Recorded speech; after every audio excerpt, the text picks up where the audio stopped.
Welcome back everyone to episode 43 of the Tricks and Traps Speedrun. So I'm coming into today rated 2037, and I know it's been a little while since the last episode. I do appreciate everyone's patience. I am back from my travels and still a little bit jet lagged, but hopefully I'm in decent shape to play some tricky and trappy chess. So let's hop into the first game. Okay, first opponent playing Wardati from Indonesia. I was just there about a week ago. Let's play Knight f6.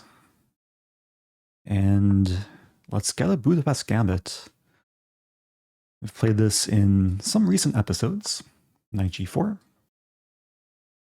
Sometimes it's a temporary pawn sacrifice. Sometimes it's a permanent pawn sacrifice, depending what white does. The main moves are bishop f4 or knight f3. Pawn h3. Of course, like the normal move to do is to take. I'm a little bit curious about queen h4. Then there's g3. Also want to take a moment. Wait a minute. There's another trap where you can play knight e3. So can I play this? And then if knight d2, knight e3? This is already super interesting. Bishop e4. Let's say bishop d2. Knight e3. If takes its mate. There's queen c1 though. It might not lead to much. I'm going to start with bishop e4. Maybe give myself the option of this idea. In this case, I think I should just take the pawn. Yeah, the sacks don't work. After the game, I can show a funny opening trap where knight e3 actually works. Okay, white plays pawn e3, which is a little bit passive, blocking the bishop. It's kind of a question, do I want to take and damage white's structure? Positionally, it's probably a good decision, but I also like the idea of keeping the bishop aligned with the king. So I'll just castle. And then depending how white develops, I'll decide if I actually want to take. Considering queen f6 here, active move. Even queen g5 looks interesting. Queen g5. Maybe it's a little bit awkward for white to defend g2. Okay. Yeah, it looks fun. Some early initiative. I'm not scared of f4. I can take and hit the rook or check the king. Probably expecting bishop f3. And after bishop f3, I might play queen g6 to then threaten knight d3. Some very interesting initiative for black. Okay, we see this move. The first move that comes to mind is b5. Sack a pawn, get more initiative. Let's do it. I'm still not scared of this. I take on g3. Trusting my instincts here. The aggressive instincts. And yeah, sometimes when you play such an opening like the Budapest Gambit, then understanding and using the concept of initiative is very important. But white is trying to maybe take the initiative back, makes a counter threat. Yeah, that's a move. And if I take, then bishop takes hits my rook. So let's play this. Aligning with the knight. And if takes, I attack the knight twice, and there's still the pawn tension.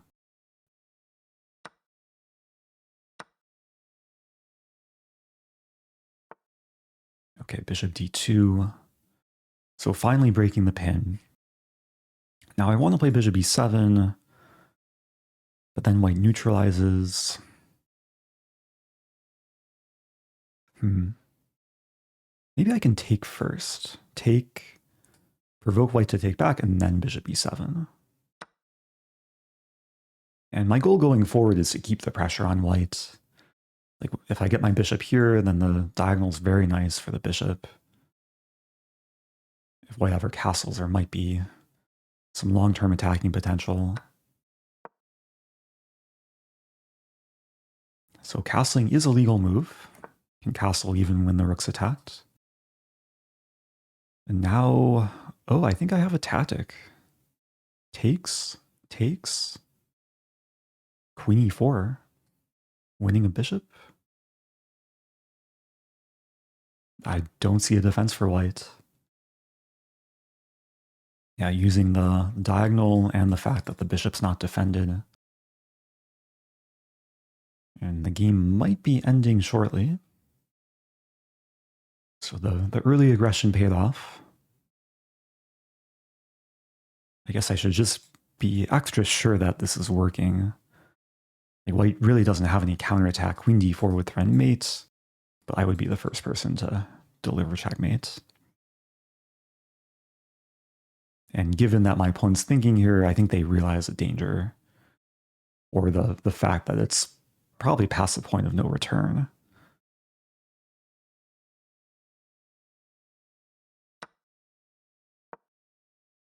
Yeah, what to do is white. Like f3 and then cry.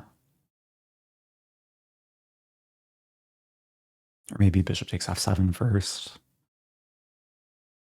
I think f3 has to be played eventually to not get mated if white wants to play on.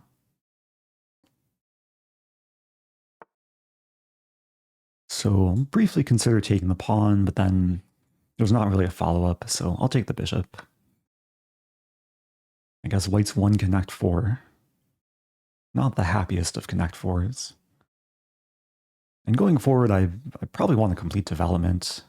Get the rook involved. Make sure I don't blunder any tactics. Queen e6 comes to mind. Just getting the queen off the file of the rook. Maybe white will try and hurt me with queen d4. f6 will be a solid move.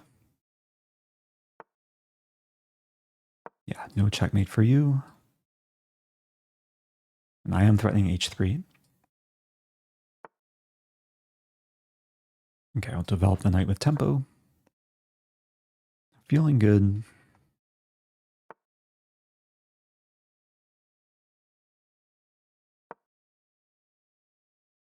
f3 is a small weak point. I don't mind if we trade minor pieces here. There's a line, takes, and queen b3, attacking my king and bishop. But then I have bishop d5. And then the queen's going to infiltrate via g3. So I'm not sure what to expect. Like maybe e4 to try and shut down this bishop. Yeah, it makes sense. What to do? The knight wants to jump in. Maybe have a little bit more fun. Knight d3, attack the rook. I guess there's rook d1, knight f4, and then d7's hanging. I'm going to start with bishop c6. Attacking the queen, but also solidifying the potentially weak pawns. Blocks the c-file, defends d7.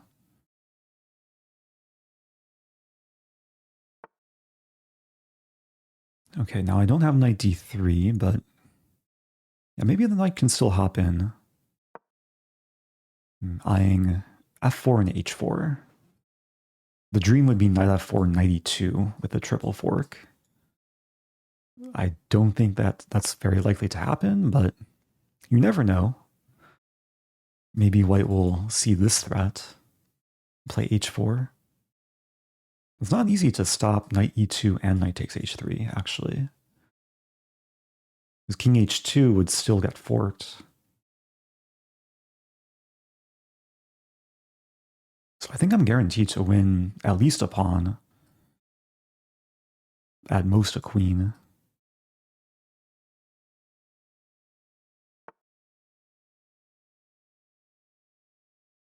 Yeah, knight takes h3. Considering this, actually, This is maybe more accurate.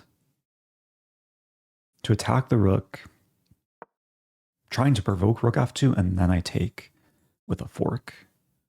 I'm also setting up knight e2 if the rook doesn't move, or just bishop takes f1.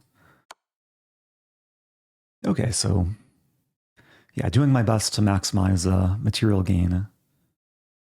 Expecting king g2. Let's take.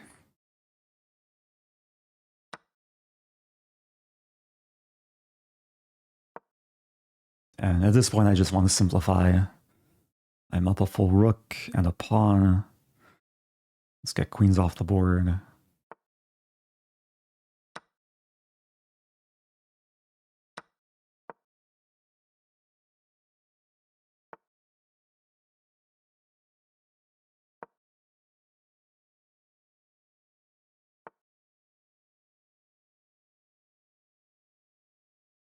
Trade pawns. I want to make a pass pawn, so let's put the rook on c8. Maybe eventually prepare c5.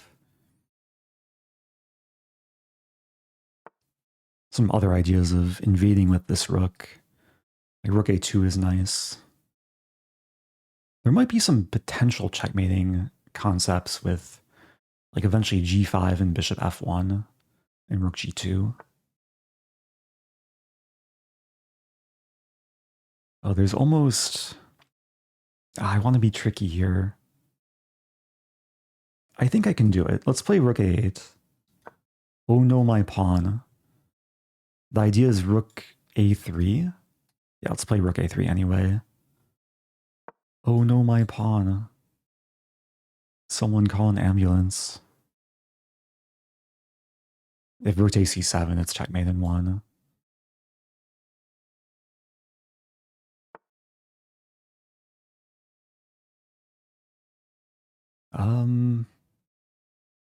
Okay, the game will go on. Let's take...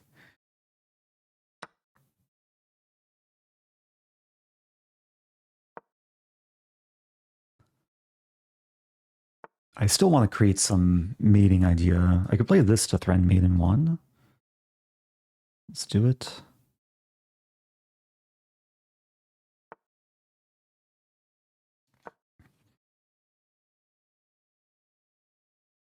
I'm trying to get rid of this pawn so I can take on f5.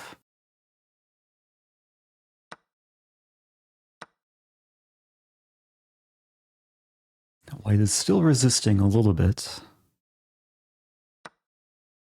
But the position simplifies further. Okay, let's push. I'll take here. I could have taken the bishop too.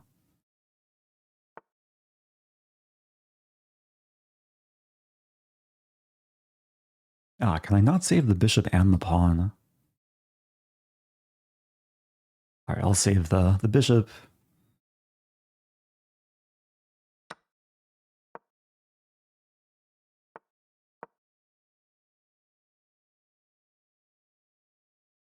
Yeah, maybe there is a world where I could have won this game quicker, but well, sometimes you have to be patient.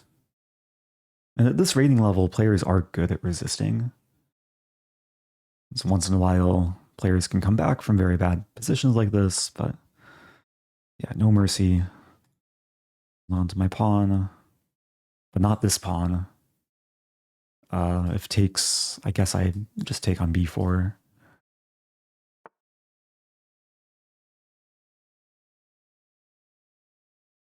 Can I give away the pawn? Yeah, there's almost some mating that. Let's play h4. And if king takes h4, I think it's mate in 2. Yeah, black to move mate in 2. If you don't see it, feel free to pause the video. But I'm pretty sure this is mate next move. If white didn't have the pawn and bishop on the board, it would be stalemate. If this were some hustling in the park, maybe the opponent could just swipe their pieces off and claim stalemate. But anyway, opponent resigns. So nice game. Hopefully a fun, instructive opening with the Budapest Gambit. I do want to show just a kind of funny trap that can emerge from, is it this? There's a weird line knight d2, which barely anyone will play, but the trap goes knight d2, e5, take, knight g4, and then h3. And in this position, it's black to move and win, and black does not take the pawn, but plays knight e3. And this is a tactic that I was kind of fantasizing about in our game, where the knight, in this case, traps a queen. If takes, then it's mate along the diagonal, g3, queen takes, g3, checkmate. But what we got in the game was a little bit different. My opponent didn't allow me any fun. Yeah, if bishop d2 or knight d2, I would have strongly considered knight e3. I'm curious if it works, though. Turning on the engine. No, knight e3 doesn't work. In this case, because the queen has squares, there's no pawn on c2. And white's actually much better here. Same thing with bishop d2, I assume. Yeah, knight e3 doesn't work. So anyway, going forward, yeah, I got a very pleasant looking position. And yeah, b5 was maybe a little bit reckless, but having fun. And eventually the setup worked out. White walked into a pretty straightforward tactic, won material, and eventually won the game. So that win brings me to 2044. Let's do another. Okay, next opponent. This time I'm white. We have a king's pawn. Let's play d4. Scotch, feeling like a Scotch Gambit.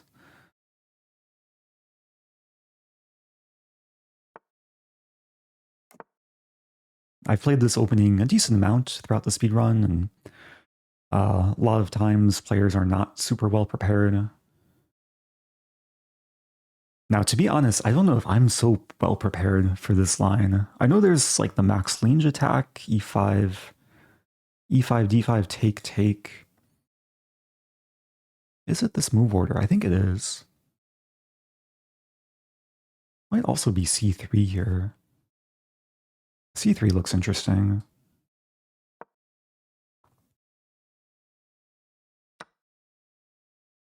Okay, so I've officially gambited. There's a lot of different gambits that can lead into this position. Scotch Gambit, Goring Gambit. And there's a few ways white can get compensation. For one, I might consider e5 here. Like e5, d5, take is interesting. There's also bishop g5 to set up this. Also looks fun. I'm not actually sure which I want to go for. Both look pretty strong. Let's go for bishop g5. Focusing on just completing development. If d6, then I play knight d5. And if that, I think now I play e5. And the knight is a bit awkward. Like knight e8 looks very passive, but maybe necessary. I guess now I have to decide, like, I don't really want to take the bishop.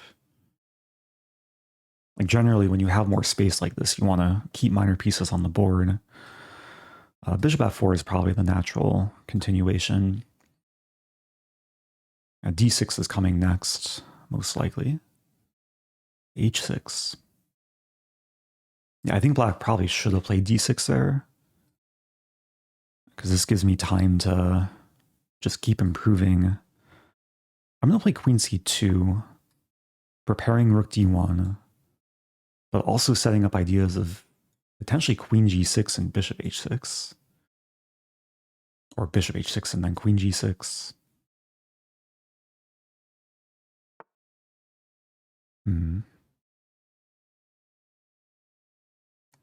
I'm realizing it's not so simple. First of all, because g7 is defended by the knight. So queen g6 might not be causing black that many problems. But it's still interesting. Like, if queen g6, what does black do? I was thinking rook d1, but that walks into bishop g4, which is slightly annoying. Queen g6 prevents bishop g4. Yeah, I'm trying to wrap my mind around, like, what's going on after queen g6? Does black have a way to kick my queen out? Because king h8 walks into bishop takes f7. And then I just want to take on h6 next.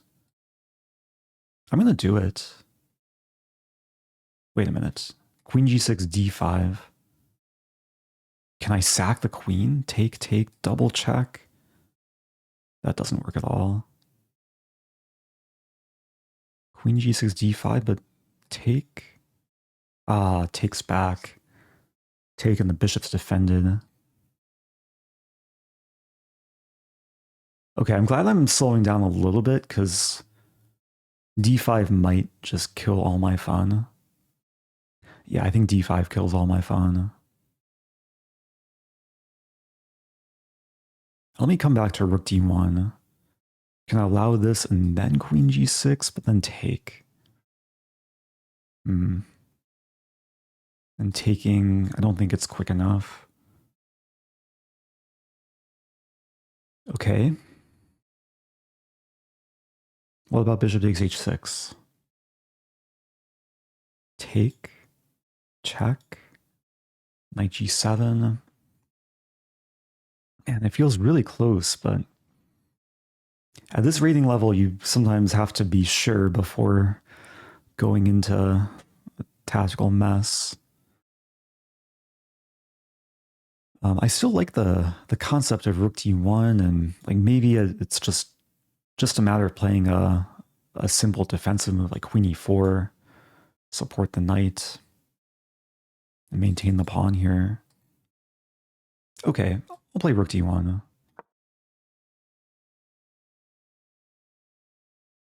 I feel like it's hard to go wrong when I'm just trying to make all my pieces as happy and as active as possible.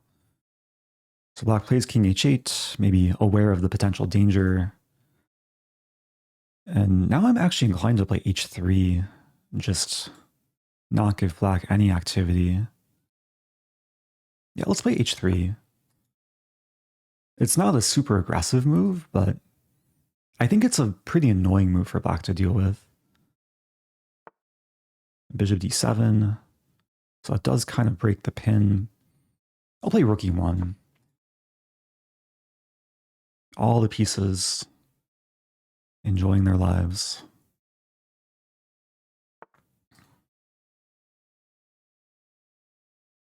But it's still not easy to generate tactics. The queen c8 prepares bishop f5. I gotta watch my time. If I take, bishop takes. Not so simple. Knight d5 is a move.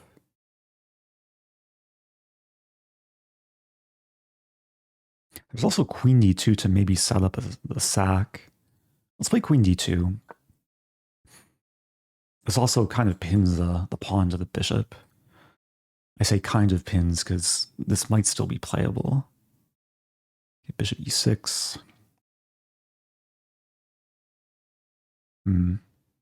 Take and then take. And then sack. And then take. And then take. King g8. Rook e4. Interesting. Let's do it. I've already burned a lot of time, losing my patience. This looks very fun.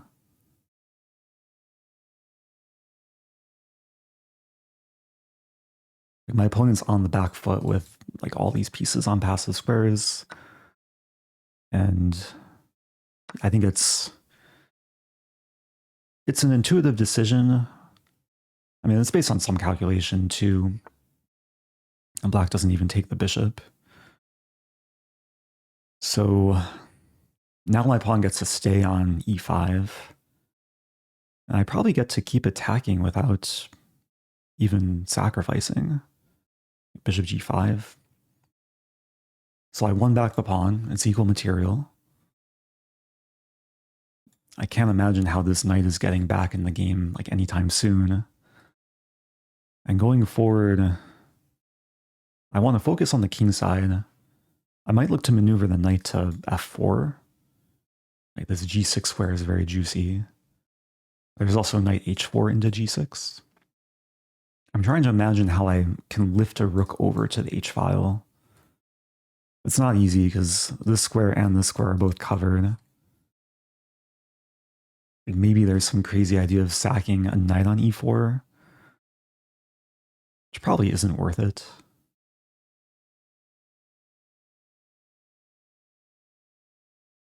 Not entirely sure what to expect from black. Queen d8 comes to mind. Opponent disconnected. Oh no. And this position isn't resignable or like rage quit worthy. But yeah, sometimes there's internet issues. So this game might be cut a little bit short. I should play guess the eval. Let's say plus 3 probably. It's equal material, but white's position is so good. Plus 2.3. 2.4. Okay. Let's quickly analyze. Yeah, Scotch Gambit. Best move in this position is e5. I just didn't want to go into some theory that I haven't studied in a long time. This is the max range attack. Mainline, I guess there's rook e1 or pawn takes pawn. But yeah, very often these sort of positions arise where it's very double-edged. Engine slightly prefers white. I went for the more typical gambit. And yeah, I think it paid off. Got a nice position. Engine says black's okay, but yeah, it felt just more fun to play. I just want to check if I play queen g6 here. Yeah, d5 wins material for black, so good thing I realized that. And then was the sack sound?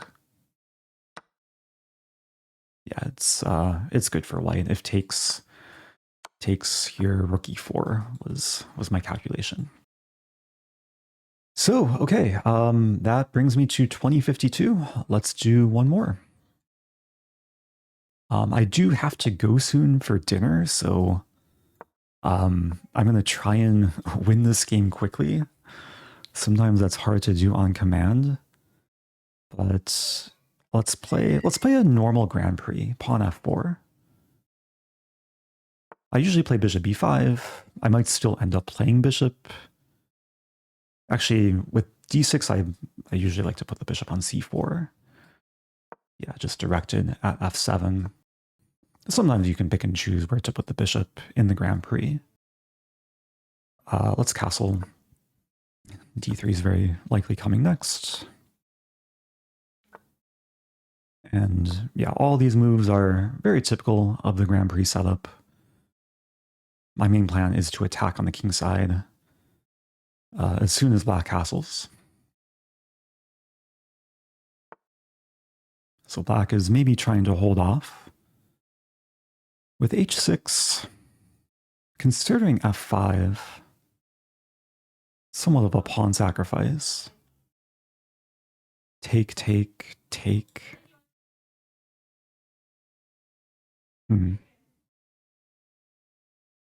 There's also e5. Maybe e5 is the way to go.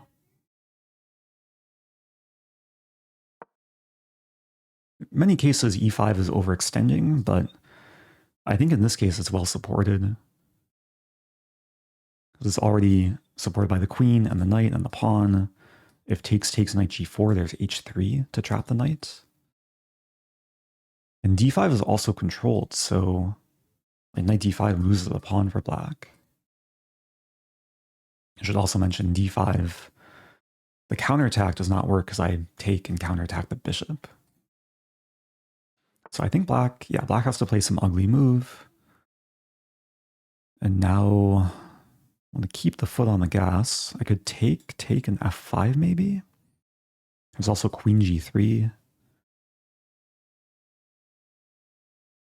There's f5 right away, which looks like the most fun. Let's play f5. Just keeping all the pawn tension, increasing the pawn tension. If takes, I take and win the bishop. X-ray vision. This I didn't fully calculate. I kind of just assumed I'd take here. Let's do it. Try and weaken the king.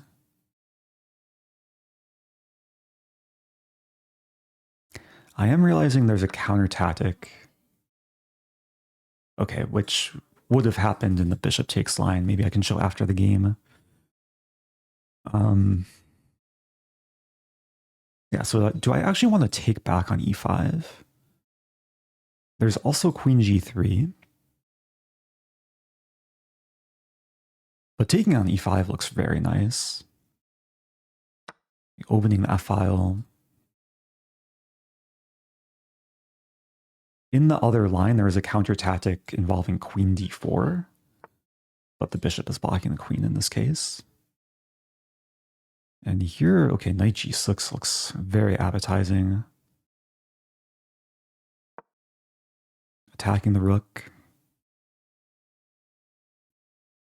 Yeah, rook g8 or rook h7. Probably rook g8. Rook h7, okay. Still takes some work. I could take the pawn. Looking for more. Bishop f4 looks very nice. I'm going to play bishop f4. Seems like black is a bit paralyzed here. There's ideas of maybe knight b5 into c7. And similar to last game, I'm just trying to make all my pieces happy. Like usually when your pieces are happy, then tactics can flow more easily. a6 might be an option for black. Prevent knight b5. Yeah, still looking for the knockout. I mean, probably eventually I take on e6. Okay, black plays knight d4, so I'm attacking c2.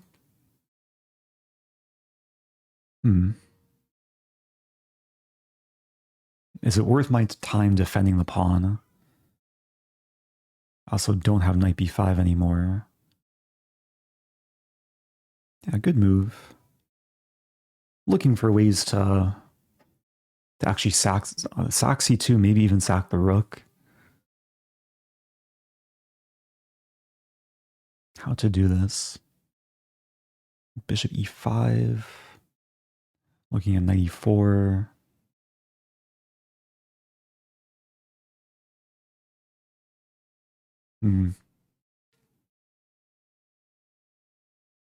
I could play just a simple defensive move, rook c1 or rook f2. What about queen g3? Queen g3 actually looks nice. Am I scared of b5, b4, knight e2 ideas?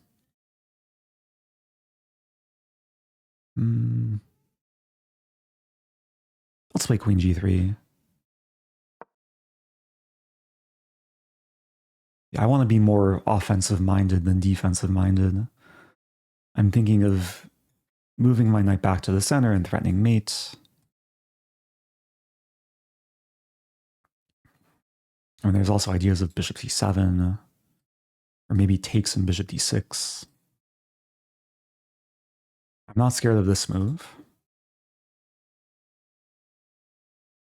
If black plays knight h5, I'd probably just move back and let black take on f4.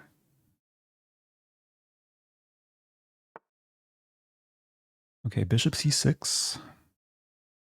That makes some sense. So rook e1 comes to mind. Knight e5. Threaten's made in 2. Might allow g5.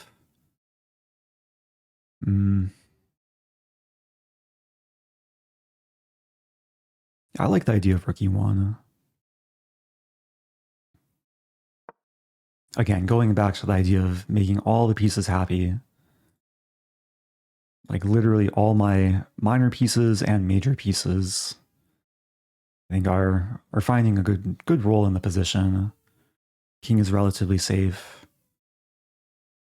Pressuring e6 now. I feel like it's inevitable I'm going to have some tactic with the next move or two. Like if queen d7, I play knight e5. Otherwise, how does black defend e6? If takes on c2, I take with a rook on e6. Okay, b5. So maybe provoking me to take, which I think I will.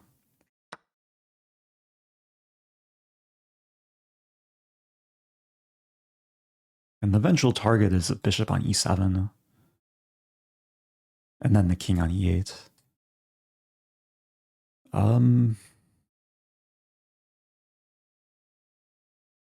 Okay, knight e5 now.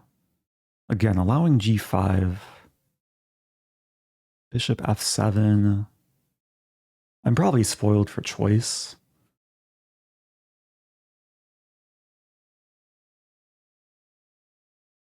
Wait, g5 actually covers f7. Yeah, maybe that's not the best idea. Is there a better way to do this? I could move the bishop and just simply unleash the rook. Maybe that's the way to go. I could also just move my knight, but there's not a great place to move. Okay, bishop c4.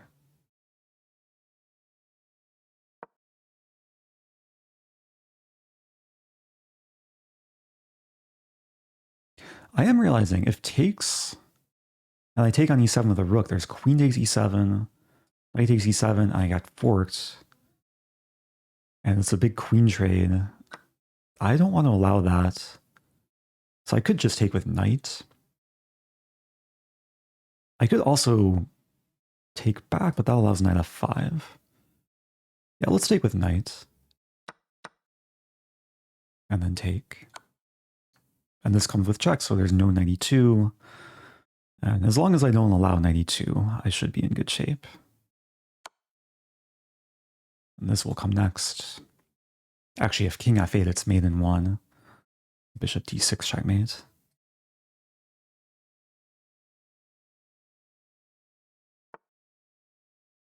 Okay, here I'll take. Actually, I consider the check.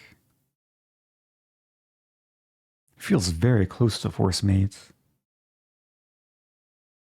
Let's start with this. The king's cut off on the e-file, also on the c-file. I'm controlling both squares.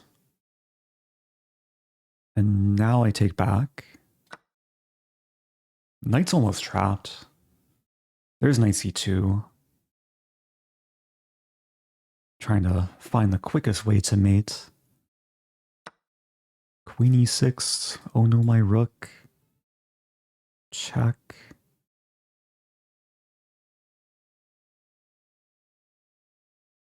I should probably save the rook. Bishop d7 is there. Okay, I gotta finish this soon. Don't want to be late for dinner. Let's play this. Attacking the knight. I guess knight a3 is coming. Let's save the bishop. Bishop e3. I wanted to be more aggressive there. I think the rook might return to the e-file. Yeah, queen e6, rook e1. Let's start with this. Queen f3, attacking the rook. Get the rook back to the open file.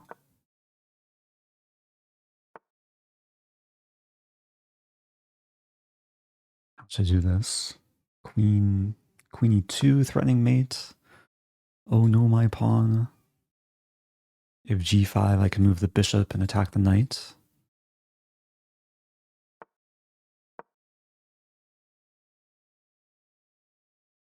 Yeah, getting closer. A4 maybe next.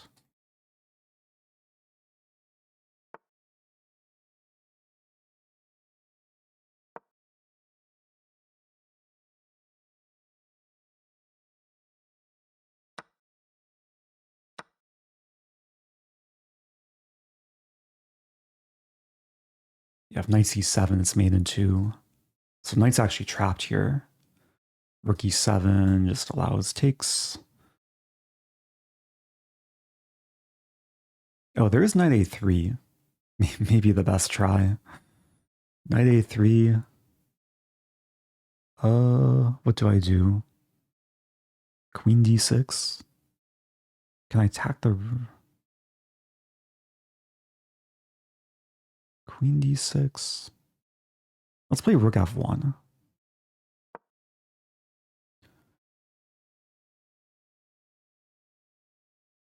Threatening rook f8.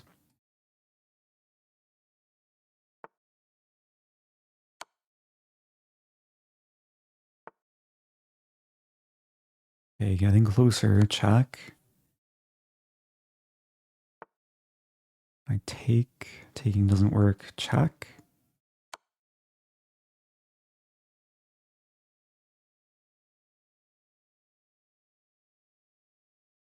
If rook e7, bishop f7. A pretty aesthetic position. The bishop's pinned and the rook is pinned. But it's still not over. What is this? Check. I thought I was winning some material there. I guess I should still be winning something. Yeah, now I take on c5. Attacking everything.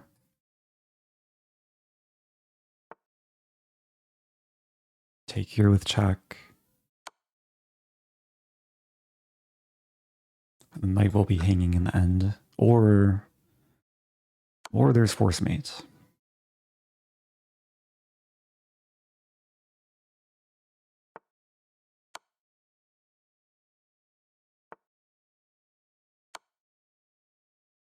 Wait, the knight's controlling b5. Is it force mate? I have this. Yeah, it's mate. Made in a couple more moves, I think. King a5 or this. Okay. Good game. Opponent resisted. Yeah, opponents at this level are good at resisting. But got the job done. I have to go to dinner. Thanks everyone for watching. If you like the content, do subscribe, and I'll see you guys soon.